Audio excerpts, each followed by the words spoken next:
Hello दोस्तों, आज हम पढ़ते हैं अपकेंद्री बल सेंट्रीफ्यूगल फोर्स। जब कोई वस्तु किसी वृत्ताकार मार्ग पर चलती है तो उस पर एक बल वृत्त के केंद्र की ओर कार्य करता है। इस बल को ही अपकेंद्री बल कहते हैं। इस बल के अभाव में वस्तु वृत्ताकार मार्ग पर नहीं चल सकती।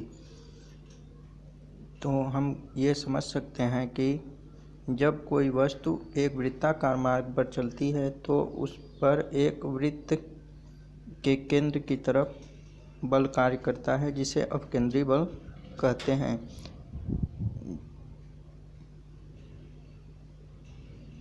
और इस बल के अभाव में वो वस्तु वृत्ताकार मार्ग पर नहीं चल सकती और वो वृत्त के केंद्र में गिर जाएगी अगर अपकेंद्री बल कार्य नहीं किया तो।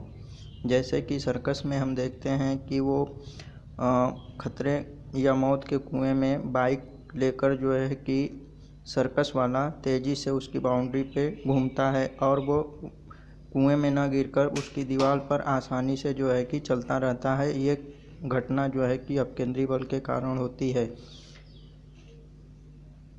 यदि कोई यम द्रव्यमान का पिंड v वेग से r त्रिज्या के वृत्तीय मार्ग पर चल रहा है तो उस पर कार्यकारी वृत्त के केंद्र की ओर आवश्यक अपकेंद्री बल F mv²/r होता है। अर्थात F बल होता है और बराबर यम द्रव्यमान v² वेग का स्क्वायर होता है और अपान r जो है कि अपकेंद्री केंद्र से त्रिज्या होती है।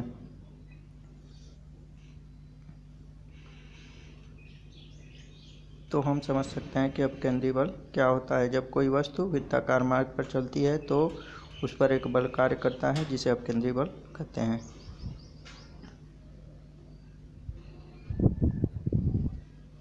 अपकेंद्री बल सेंट्रीफ्यूगल फोर्स।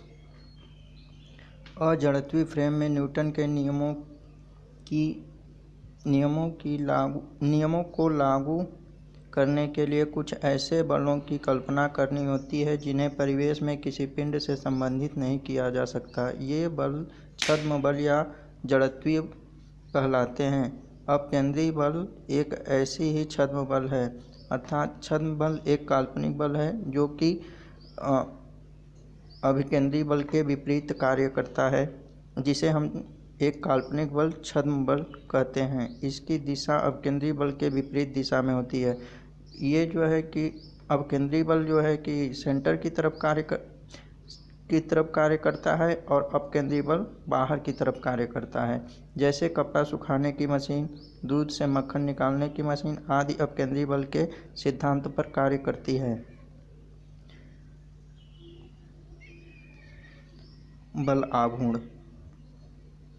अब हम बल आघूर्ण को समझते हैं। बल द्वारा एक पिंड को एक अक्ष के परितः घुमाने की प्रवृत्ति को बल आघूर्ण कहते हैं। किसी अक्ष के परितः एक बल का बल आघूर्ण उस बल के परिणाम तथा अक्ष से बल की क्रिया रेखा के बीच की लंबवत दूरी के गुणनफल के बराबर होता है।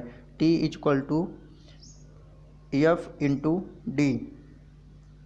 T बल आघूर्ण होता है, F बल होता है, d दूरी होती है और यह एक सदिश राशि है और इसका मात्रक न्यूटन मीटर होता है।